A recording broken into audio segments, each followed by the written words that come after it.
Team India অস্ট্রেলিয়াকে champions trophy থেকে একদম বের করে দিল টিম ইন্ডিয়া। এখন টিম ইন্ডিয়ার সাথে ফাইনাল খেলবে কারা? নিউজিল্যান্ড না সাউথ আফ্রিকা?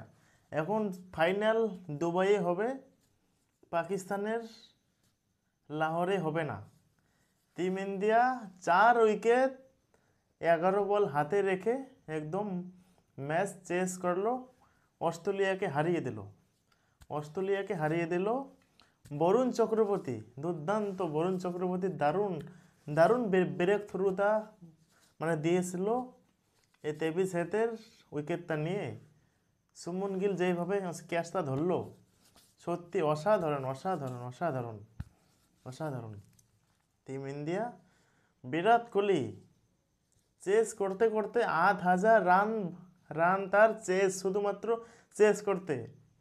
বিরাট কোহলি যতক্ষণ ক্রিজে থাকবে ততক্ষণের ভারতীয়র স্বপ্ন স্বপ্ন আশা সব কিছু মানে থাকবে, সব কিছু মানে কিচ্ছু নষ্ট হবে না।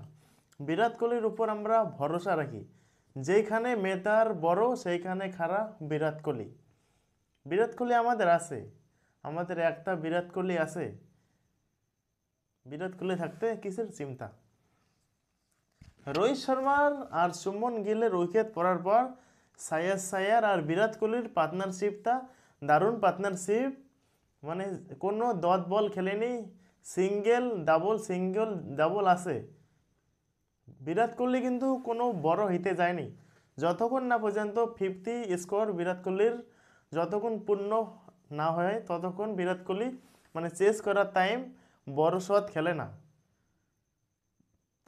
বড় শট যখন 50 পার হয়ে গেল বিরাট কোহলির রানটা, তখন বড় শট খেলতে শুরু করলো বিরাট কোহলি, চকাম 4 মারে লাগাতার। সায়ার দারুণ একটা ব্যাটসম্যান সায়ার 4 নম্বরে ব্যাট করে সায়ারের অ্যাভারেজটা যদি আমরা দেখি 50-এর উপরে সায়ার অ্যাভারেজ। আজকে একটা 45 রানের একটা দুর্দান্ত দুর্দান্ত একটা ইনিংস খেলে।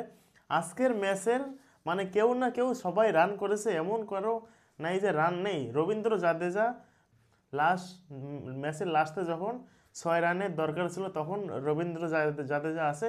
হার্দিক পান্ডিয়া সত্যি দারুণ একটা পাওয়ার হিটার। হার্দিক পান্ডিয়ার কাছে যে পাওয়ার শটগুলো মারে Hardik Pandya, back to back একদম এদেন জাম্পাকে একদম 6 মারে হার্দিক পান্ডিয়ার কাছে যদি ম্যাচ যদি আসে, একদম যে কোনো অপোজিট টিমের মানে প্রেশারটা বেড়ে যায় তার উপর। হার্দিক পান্ডিয়া যদি একবার নামে, হার্দিক পান্ডিয়া দুর্দান্ত একদম ছয়গুলো একদম দেখার মতন ছিল, একদম স্টেজ ছক্কাগুলো যেইভাবে হার্দিক পান্ডিয়া হাঁকিয়েছিল, সত্যি অসাধারণ হার্দিক পান্ডিয়া। আমি ধন্যবাদ দেই বরুণ চক্রবর্তীকে, আমি ধন্যবাদ দেই অক্ষর পাতেল দুর্দান্ত আজকে ব্যাটিং করলো, আজকে অক্ষর পাতেলও। রাহুল একদম ছক্কা মেরে একদম ম্যাচ জিতিয়ে দিল টিম ইন্ডিয়াকে। টিম ইন্ডিয়া এখন ফাইনাল খেলবে দুবাইয়ের মাটিতে। টিম ইন্ডিয়া আমি চাইব চ্যাম্পিয়ন্স আমরাই হব। অস্ট্রেলিয়ার অস্ট্রেলিয়ার বদলা আমরা নিয়েছি, যেইভাবে আমাদেরকে 2023 সালে নরেন্দ্র মোদী স্টেডিয়ামে যেইভাবে হারিয়েছিল আমাদের অস্ট্রেলিয়া ওডিআই ওয়ার্ল্ড কাপে, আজকে আমরা তার বদলা নিলাম। অস্ট্রেলিয়া 23 হেড একটা আমাদের মাথা ব্যথা কারণ হয়ে দাঁড়ায়। 23 হেড সব জায়গায়, ওডিআই ওয়ার্ল্ড কাপ বলো, T20 ওয়ার্ল্ড কাপ বলো, সব জায়গায় 23 হেড আমাদেরকে একদম আমাদের উপর একদম মানে দাদাগিরি দেখায় 23 হেড।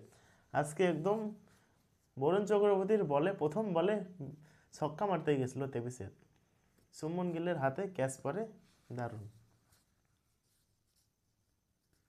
অস্ট্রেলিয়া অস্ট্রেলিয়া যখন 265 রানের টার্গেট দিল টিম ইন্ডিয়াকে, ততক্ষণে আমি বুঝে গেছি যে ম্যাচ আমরাই জিতবো। কিন্তু রোহিত শর্মা যতক্ষণ থাকে মানে ক্রিজে একদম 6 ছক্কা মেরে চলে, একদম 4 একদম নাতে 6 মেরে অপোজিট টিমের ওপর মানে প্রেশার দেয়, তাদের বলারকে একদম ভয় দেখিয়ে দেয় একদম। রোহিত শর্মা পার্সোনাল নিজের কিছু রানের জন্য, কিছু সেঞ্চুরি 50-র জন্য খেলে না, টিমের মানে টিমের রানের জন্য খেলে রোহিত শর্মা। টিমের কীভাবে স্কোর বোতে রানটা যত তাড়াতাড়ি তোলা যায় সেই আশায় খেলে রোহিত শর্মা। দারুণ আজকে একটা ম্যাচ দেখলাম আমরা অতি। তো ভিডিওটা আমি এখানেই শেষ করব, দেখা হচ্ছে খুবই তাড়াতাড়ি অন্য কোনো ভিডিওতে।